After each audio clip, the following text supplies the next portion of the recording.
Hi, everybody. Thanks to be here. I have 20 minutes. In general, I try to be fun, entertaining, tell a lot of stories. Here, I won't have any time. So nobody cares about me, and that's fine.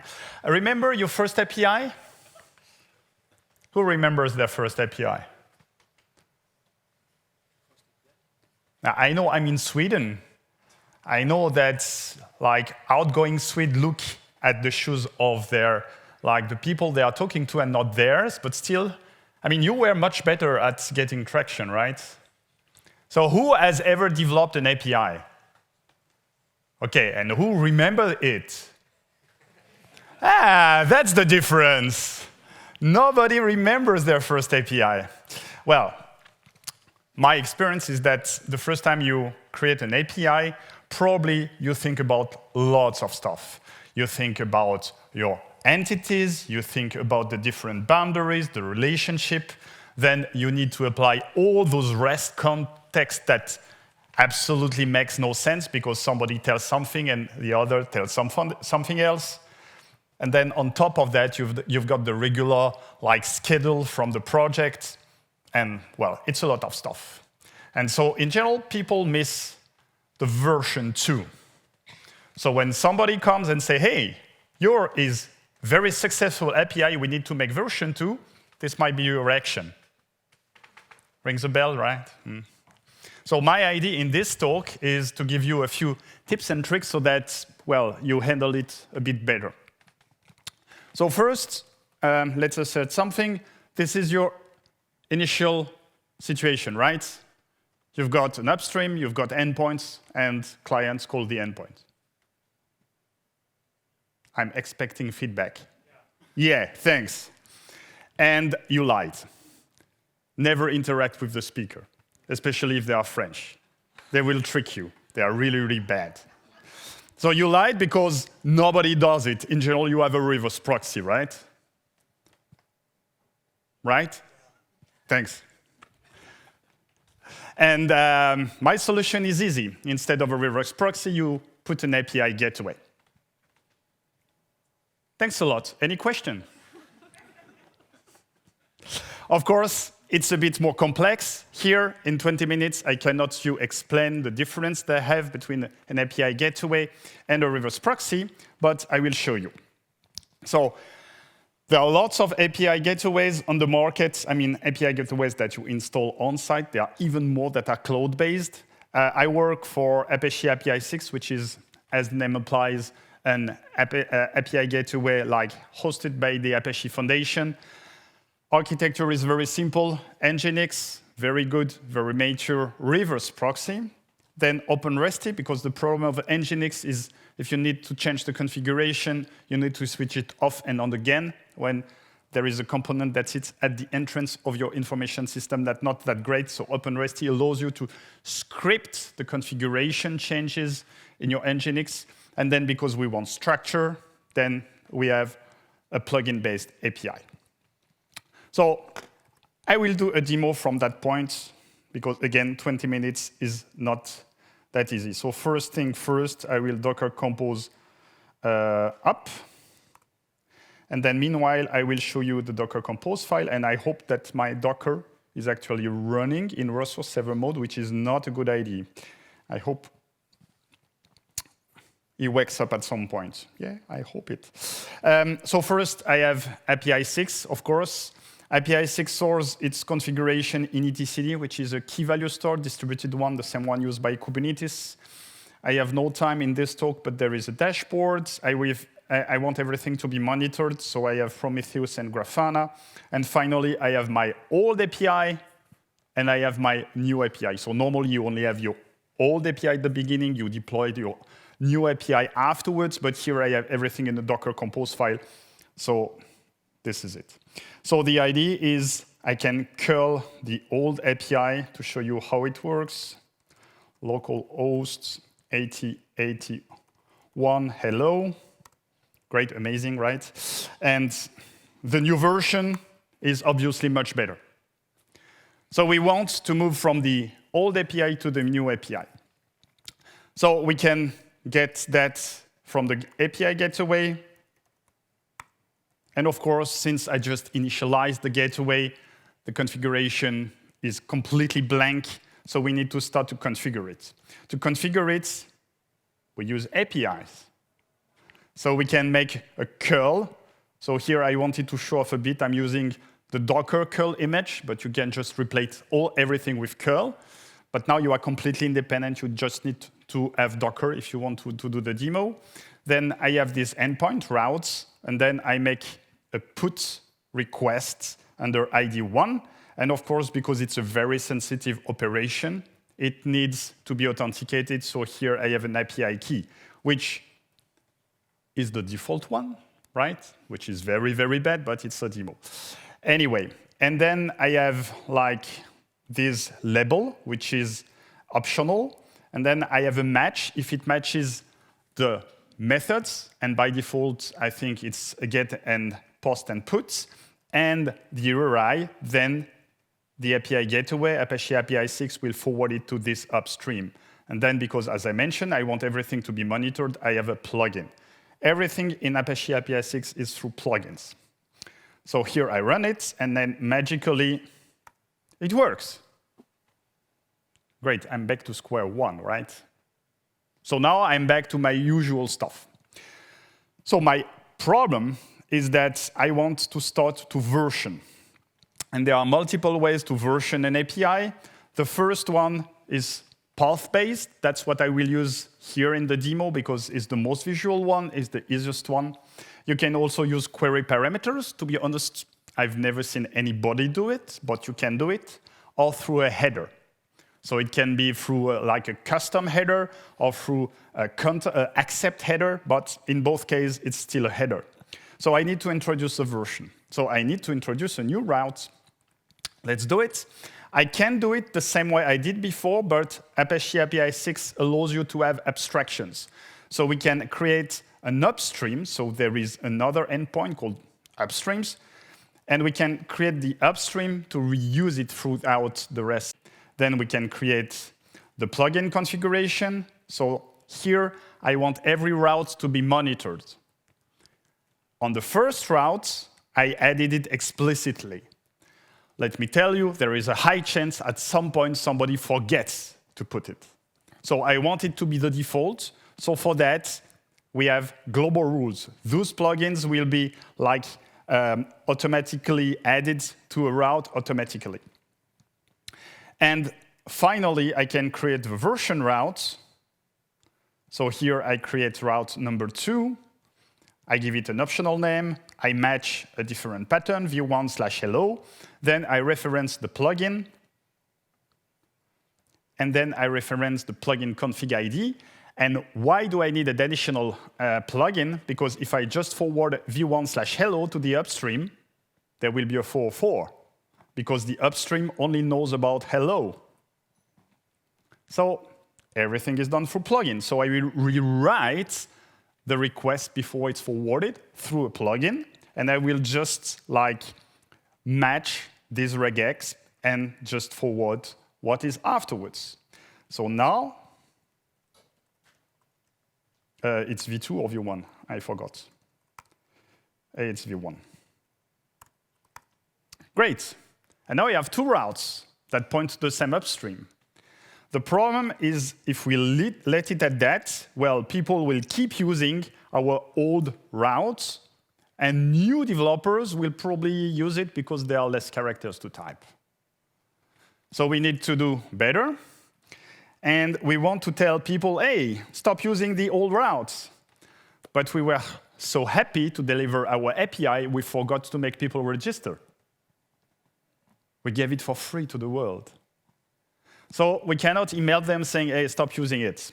So the only thing that we can do at the moment is use HTTP and our faithful 301 status codes. So easy peasy. We like patch the first route with this redirect plugin. So now if we run it and we use the unversion route, tells us, hey, something happened. So I can be verbose to show you that I have the location. And that's a very good lesson, even if you are just an API consumer, to monitor your calls. Otherwise, this is the thing that will happen. But you can be very smart and say, hey, we automatically follow redirects. We are very smart. Congrats, you just doubled your number of requests and probably your cost usage as well. So again, monitor. Even as a consumer, you should monitor. As I mentioned, the biggest problem we have so far is we don't know our users. And that's pretty smart that we didn't ask them to register because, well, who wants to give out their email address, right? Who? Nobody. You don't like marketing emails? Neither do I. But what we like as developers is actually free stuff. So here we can give an incentive, like if you register, then you've got unlimited calls. If you don't register, you can keep using the API, but you will be rate limited. How can we do it? Well, unfortunately, there is no real plugin for that, so I just copy-pasted an existing plugin and added my logic. So now, if I call it multiple times,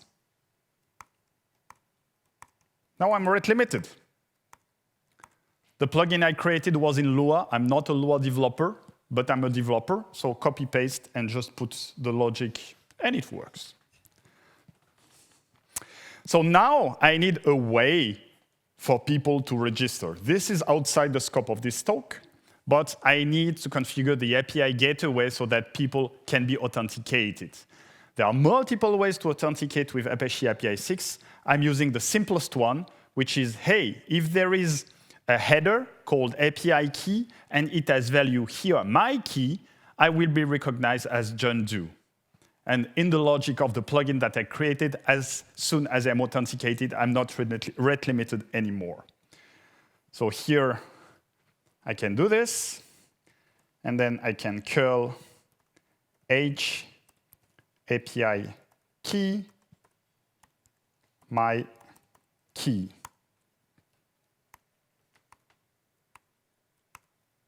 Not rate limited anymore. Great.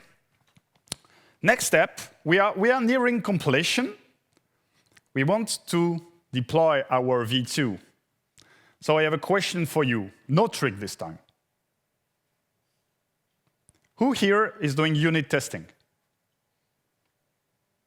Okay, not everybody, but majority. Integration testing. Less people. Testing in production. You lie again. Everybody tests in production in the end, because there is no way that you test every corner case that your production payload has. Everybody tests in production. So in general, you say, OK, I will do canary deployment. And that's a pretty good idea. So you just give the new version to a fraction of your clients. But we can be a bit smarter before doing that. What you can do is we can fork the production payloads and send the same payloads to the V1 and the V2. And because everything is monitored, we can check the HTTP status codes. And then if they are the same, then we say it's pretty good, and we can start doing canary deployment. So let's do that, and again, you won't be surprised, it's a plugin called Proxy Mirror. So now I will call it multiple times, and let's say, hey, it works as well.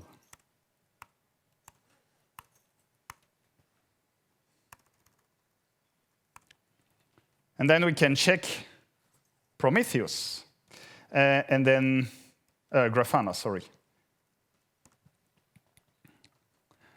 So I have the default dashboard, default Grafana dashboard. I have added those two widgets. Who has ever updated the Grafana dashboard? It sucks, right? For the record, I came up upon a Python library that helps you do it in a slightly better way. So here, the scale is obviously not the same, but we see that the curves, they are pretty similar, right?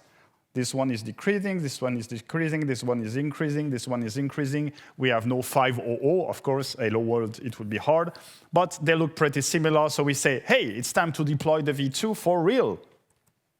Good. So now we can deploy the V2 for real, and now is the time to do canary release. So there are multiple ways to do canary releases. You can do it by a fraction, which you increase bit by bit, like you start with 1%, then 5%, then 20%, whatever. You can do it by header. If this request has this header, then it goes to the V2. You can do it by IP, by GeoIP, by whatever. Here, because of the demo, I will be using the most stupid way you can do it. Half of the requests will go to V1, and half will go to V2. And now, if I do the same as before, so I'm still calling V1, half of them hit the new endpoint. So now, we still continue to monitor, and it still should work the same. Well, we are nearly at the end. Because now, we need to retire some APIs. Now we got V2, V3, V4, V5. If you are an engineering manager, it's a really bad position, because now you need to fan your budget in all of those versions. So the smaller the number of concurrent versions that you have, the better it is. How do you advertise for your API to be retired? There is nothing but 3 minutes or 3 seconds. 3 minutes is perfect. There is nothing that is really specified, but there is an IETF draft. So it's a draft, but it's better than nothing. The first thing is the draft has a deprecation header, which can be a Boolean or a date. In the demo, I use a Boolean because I'm super lazy. Never use a Boolean, right? You want to warn people that it will be deprecated, so it should be a date. Even better if the date is in the future when you deploy it. Huh? No, just saying. Huh? I prefer to be explicit. And then you have a link that points to the new resource. And finally, if you want to do everything by the book, you have the sunset header. Deprecation header means at this date, it won't be supported anymore. And sunset means at this date, there will be nothing anymore. That's one of the easiest to do, because then we just need to add a few headers. So first thing is we create the V2, and then we deprecate the V1 route. So just that we check that it works. Yes, it works. And now we deprecate the V1 route. I'm using Nginx variable, so I don't need to hard code everything. And now if I use the V1, I make it verbose. We can see that deprecation is true, because Boolean, very, very bad. And here, the link, you should use V2. And now, last but not least, enjoy. I believe that if you've implemented all the steps that I've shown you here, when business comes for V3, it will be much, much easier. So thanks for your attention. You can follow me on Twitter, even though, well, it goes down the drain every day. If you are already migrated, I have a Mastodon and Blue Sky accounts. In case you are interested in the GitHub repo, everything is on GitHub. So I'm using a bit.ly link, so I can check how many people are actually looking at the code.